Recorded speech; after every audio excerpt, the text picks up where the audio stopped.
Have a nice day everyone. Tayo po ay muli. Ngayon is magbigay ng reaksyon batay po sa mga video ang ating mapanood lalo na dito sa platform ni YouTube. Gaya ng aking sinasabi at ganun din naman sa iba kong mga kasamahan mga reactors dito sa social media, basta't ang video ay nakapublic kahit sino, kahit ano pa man dyan, kung gusto mong magbigay ng iyong sariling opinion at mga reaksyon, pwedeng pwede po yan. Pero itong si Federico Santos, sasabihin niya nagnakaw daw ng video, ay bahala ka sa buhay mo.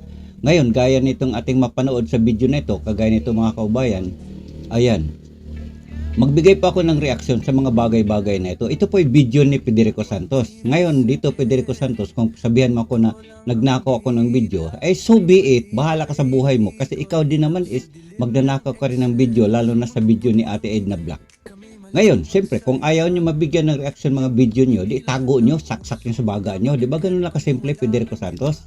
Pero dahil nakapublic yan, ito ngayon, magbigay ako ng reaksyon sa video na ito, kagaya na itong ating mapanood.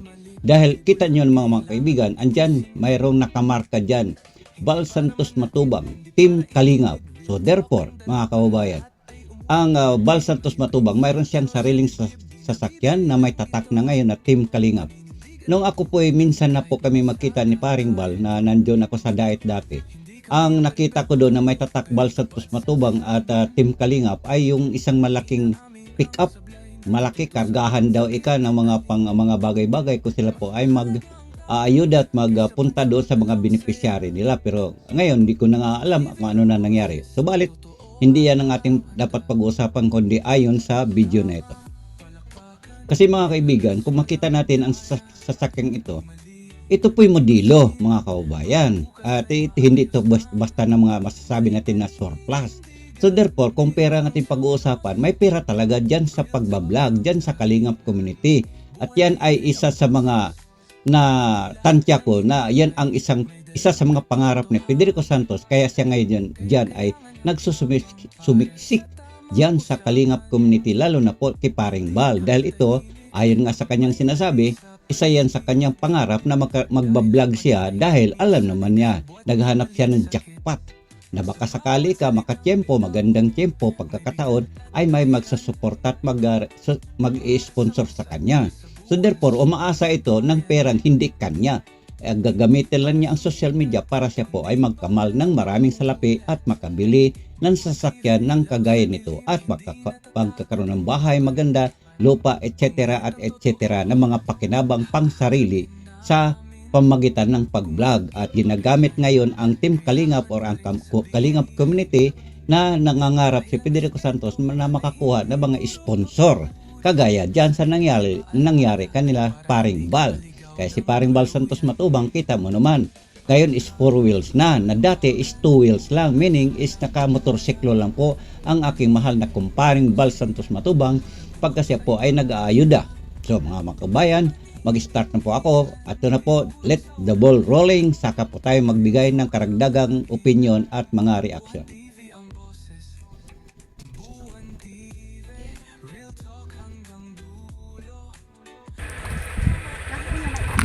Yan po sasakyan namin. Bal Santos Matubang. So yan po, Bal Santos Matubang. Si Pagliberador, oh.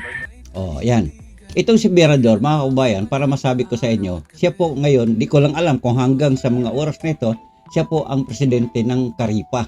Kasi nung ako po ay nandyan kasama pa sa kanilang grupo dyan sa Karipa, meaning Kalingap Reactors Partner, isa po ako nandyan at si Berador ang aming presidente. At hanggang sa ngayon pa naman, si Berador, wala kaming masamang tinapay dyan.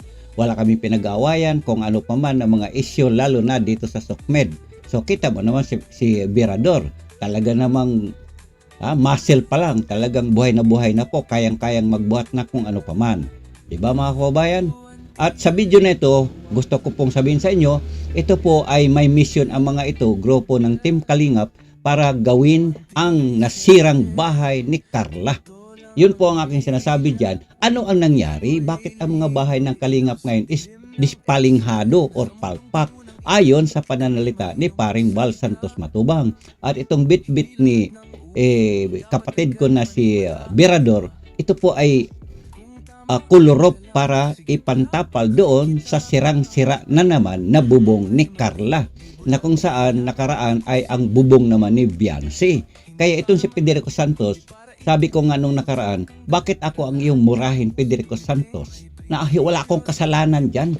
Sino ba ang sumira at nagpapasira sa bubong na yan na pinagyayabang ninyo na halagang 3 million pesos na pabahay ninyo ng Kalingap? Sira pala ang bubong. Kaya sabi ko, ano ang nangyari? Ang ginawa ni Federico Santos, ako ang pinagmumura na dapat sana ay ang inyong mga sarili at yung mga pagbumuka dyan, Federico Santos, ang murahin mo. Kagaya sa mga gumawa dyan sa bahay na yan. Kagaya kay Supermac, Kalingap Rab, si Bal Santos Matubang at kung sino-sino pa. Ganun yan, Federico Santos, wag ako. Bakit ako ang iyong minura? Ayan, ng Kalingap, nagtatrabaho talaga. Ako, hindi ako nagbuhat kasi pag nagbuhat ako, wala magdodokument, wala magdodokumentaryo. So yan po ngayon ang isa sa pangarap ni Federico Santos, na talagang siya ay hahawak ng cellphone. Siyempre, walang ibang kapital para magkaroon tayo ng mga yaman dyan bilang tayo ay mga charity vloggers or vloggers kung ano pa man, kundi cellphone, kapal ng mukha. Siyempre, kapal ng mukha, meaning harapin mo yung mga kahirapan ng tao, i-interviewin mo yan. Siyempre, sa pag-i-interview pa lang, kailangan may talent ka na kailangan sa pag-i-interview mo, medyo maganda naman ang dating.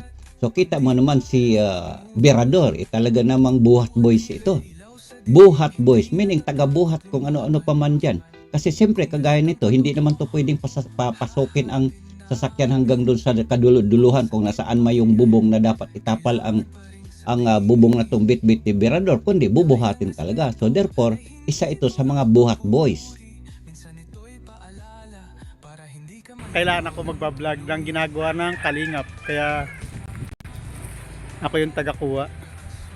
Ay, Federico. Yan, ito po si Kuya Mel, mga kahubayan, na dati, way back a couple of months ago, ito yung sinabihan ni Federico Santos na si Kanor. Yan, oy, Kanor, kumusta na kayo dyan? So, okay na kayo dyan, di ba? So, ito po yon ang mga sinasabi ko, mga kahubayan, na ang sabi ko kay Federico Santos, kinain mo na ang sarili mong suka. Yun, itinanggi niya ito. Dahil bakit ikaw mo sa siwan ako na kinain ko ang sarili kong suka, hindi pa ko Kalingap. Therefore, Federico Santos, hindi ko to kasalanan. Ikaw may kasalanan nito. Pinapatunayan mo na talagang ang mga suka mo ay kinain mo na. Kagaya nito. And that is, ibig sabihin dyan ay figure of speech. Dokumento ko! Federico. Pambira ka!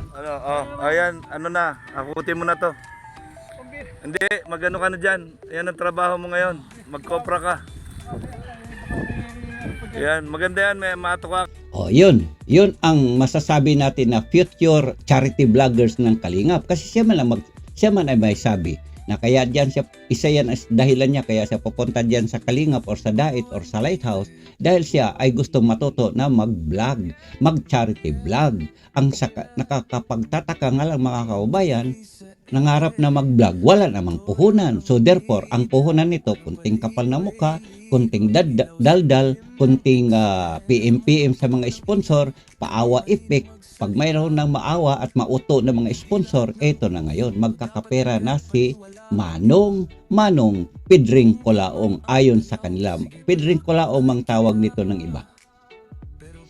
Ka ng asang kobra. May camera man ako. Yan si Federico Santos, mga kaubayan, nangangarap na magkakaroon ng yaman. Dahil siyempre, ay mainin man ya't hindi, ganun talaga ang kahantungan. Dahil pag dyan sa Kalingap, magdikit-dikit ka dyan, lalo na si Bal Santos Matubang, either behind the scene or behind, kung ano pa mang behind the yan, or mag-vlog ka, basta't nandyan ang mga samahan ng Team Kalingap. Siyempre, ang mga mata ng mga usisira na nandyan sa Kalingap community, therefore, suportahan ka. Kasi mag-uusyuso sila. Bakit ang dating kalaban ngayon nung nakaraang panahon na si Federico Santos, binabalahura ang Team Kalingap, ngayon ay nandyan na ngayon, nagpahimod-himod ng mga yagballs dyan sa Kalingap. Kagaya nitong si Kuya Mel, kita mo naman, nagbubulahan ang dalawa. na dati ay talagang magkakaaway ito. But anyway, kung nagkapatawaran man sila, either totoo man or kaplastikan lang, so be it. Wala akong pakialam dyan. Ayan, sige na, magkopra ka na. Buhatin mo na yan. Yan, pambihira yan. Kita nyo, wala pang pawis ay. Pagpapawisin natin ito. So mga kababayan, ito, ang pangarap nitong tao na to ay magiging charity vlogger. Kaya nga dyan, sabi nga niya, mag-aral siya kung paano mag-vlog. Pero nagtaka naman ako. Nangangarap na ito ng gising kung kailan tumanda. Kung kailan tumanda, saka pa mangangarap na maggagayahin si paring Bal Santos Matubang. Paano ba Federico Santos? Mag-vlog ka, wala kang mang motor, wala kang sasakyan, kung ano-ano pa man dyan. Anong gagawin mo? Mag-arkila ka ng Mercedes-Benz para kargahan mo ng mga pang-ayuda mo, or bitbitin mo mag-isa, or mag-arkila ka dyan ng bisikleta. Anong gusto mo mangyari dyan? So, yun lang po mga kaubayan, mag-isip tayo ngayon. Paano niya? Mag-charity vlog daw ito eh. So, therefore, ibig lang sabihin, in other words, Federico Santos, naiinggit ka talaga dyan sa kanino man, lalo na kay paring Bal Santos Matubang, na dati nagsakay-sakay lang ito ng single motor, ngayon ay naka 4 wheels na, mga kababayan. Nasaan na yung panungkit? Sumungkit ka dyan. So, ang hirap na senior citizen, tignan nyo. Tama naman. Oh? May wagang bag. Oh, kita nyo, puro salamin na suot. Baka naman yan, pinipeke mo ko. Ayan. Ngayon, alam mo, Kuya Mel, ngayon, ang laman ng kanyang bag is puro salamin. Sabi mo, di ba, paring Mel, puro salamin. Pero balang araw, malay natin, nangangarap naman ito. Anyway, walang bayad ang mangarap, Kuya Mel. Nangangarap kasi ito mag-charity vlog. Malay natin, balang araw, ang laman nito, puro na paldo. Pera na galing sa sponsor. Ganun lang yan, paring Mel. Yan. Paring Mel man ang tawag ni Federico Santos na dati, ang tawag dito ay si Kanor. O yan, baka mamaya walang hindi naka... Ayan, no? Grabe, tingnan nyo naman. Magkukopra ka lang, yan pa yung suot mo. Hindi bablog ako doon. Grabe talaga. Kukuhanan ko yung waiting shed na... Pogi ba to? Pogi? Hindi daw. Kukuhanan ko yung waiting shed na... Pinagkakitaan kay Carla sa unang interview kay Carla. Oh. Yan, so nabanggit niya Carla. So sa video na ito mga kaubayan, ang mission nila, yun nga, ayusin nila ang bubong sa bahay ni Carla na isa na namang palpak na pagkagawa. So therefore, ang pabahay ng Team Kalingap, karamihan palpak. Mari siguro sabihin natin, hindi man lahat, pero isa dyan sa identified na talaga na palpak ang pagkagawa sa bahay ni Biancy at ni Carla. Ay ito na nga, bahay ni Carla ngayon ang isusunod nilang gagawin, kasi ang bahay ni Biancy almost malapit na siguro matapos dahil binilhan nila ng talagang matino na bubong, long span na color. So ngayon, ang mission nila ngayon ay ito naman kay Carla na pabahay din ng Kalingap. Ito, hindi to pabahay na ang bubong is nipa. At saka ang dingding is plywood or kaya kawayan or kaya ang sahig is kawayan. Hindi po yan mga kababayan. May halaga dito, pero yun nga ang aking pinagkakatakahan. Bakit ngayon ay talaga namang palpak at naging sira na agad? Ganun ba karupok ang mga gawang Kalingap na pabahay? Sino ba ang may gawa dyan? Di ba ang isa dyan sa nabanggit yan ay si Supermac. Supermac, anyari Supermac? Ang katwiran ni Supermac, kaya lang naman daw nagkaganyan kasi may dumaan na bagyo. Ano ba yan, Supermac? Kunting bagyo ba? Laglag na kagad? Or baka sisihin natin dito yung ulan. Kasi sabi nga ni paring Bal, kung walang ulan, walang tulo.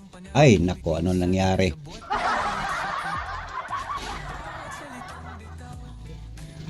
Oh. Biglang iniliko na ito, inilubak pa. Nakuha na ko, mukha ni Brador, pambira Sige na. Yan, magkopra ka na. Sikat. Maliliit masyado. Hindi yan ginagawang walis tingting. Pambira. Sa K-Bus was girl, pero hindi natin siya iba-vlog. Ituturo ko lang po sa inyo ang way na papunta sa kanya. Oh, ito nga yung yung kay Julian pala. Ito yung kanila kila Julian. Ayan. Ito nga yun. Yan, familiar sa akin to kasi kita kay Carla ni Kalinga Prab. Ito yung waiting shed. So dito, ipinakita lang ni Federico Santos yung lugar kasi ito na ngayon ang sabi niya, nagpa-practice ito para matuto kung paano mag-vlog. Ngayon, ang binablog lang niya muna yung mga kalsada. Pero sa oras na mayroon na ito makitang pwedeng i-vlog na medyo mahihirap na mga kababayan natin, therefore, ito na yun. Ang the final moment. Aatakihin na ngayon ang kahirapan ng tao, sasabihin, ay kawawa itong tao na to, ay kawawa. Ayun, ay kawawa. Ngayon, siyempre, pagdating din sa salitang kawawa, mayroon talagang maawa. At lalo na sa mga tao natin sa ibang panig ng mundo, pag naawa yan, hahanapin kung paano makontak ang nagsabing kawawa. Walang iba kundi ang vlogger. So therefore mga kababayan, diyan na po mag-umpisa na ang mga walang laman ng mga bag dyan, na sabi nga doon ni Kuya Mel, ang laman ng bag ni Federico Santos ay puro salamin, ay magkakalaman na ng pera yan. Dahil siyempre, ang sponsor, hahanapin ano bang GCash. Kasi ito si Federico Santos, ano man to, GCash boy. So therefore, pag nalatagan na to ng GCash, tatawagan ngayon ng sponsor. Lalagyan kagad ngayon. So therefore, ito na, mag-umpisa na.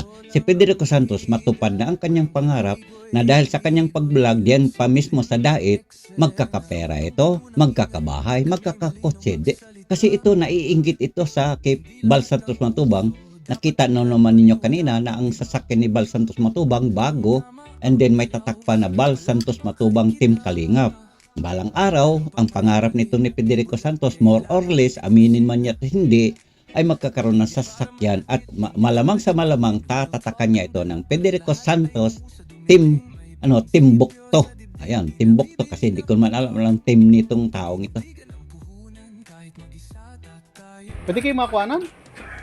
Yan na. So, ito na lang po mga kabayan. Ito na yung bahagi ng kanyang pagbablog na ang kanyang kakausapin dito, hindi na po yung doong bahay ni Carla kasi dito na siya nagpunta sa ibang lugar.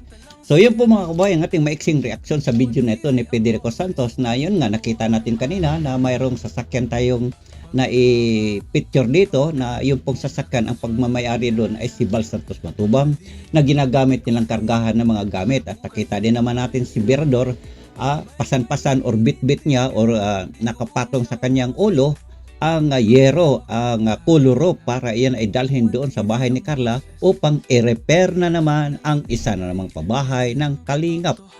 Na ang sabi ko nga, ano nangyari? Na doon nga ako ay pinagmumura ni Federico Santos na dapat sana ang mumurahin o pagmumurahin nila, sasabihan ni Federico Santos na putang ina mo, ayan, sila. Ang nangyari, ako ang minura nito Nung nagsabi lang ako, ano ba nangyari? Bakit sira? Ayan, di ba ganun lang yan kasimple, Federico Santos? Kung mayroon ka mang sasabihan ng mga tarantado, gonggong, ungas, ay kayo, wag ako. Alright, hanggang dito na po mga kaubayan ang ating gagawing reaksyon sa bagay na ito. This is Naubuan TV at sana po sa muli magkita-kita tayo sa ganitong pamamaraan natin pag-reaction.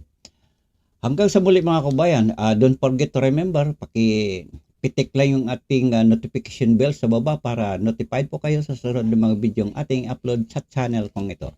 Maraming salamat, magandang araw, hanggang sa muli, bye-bye na po.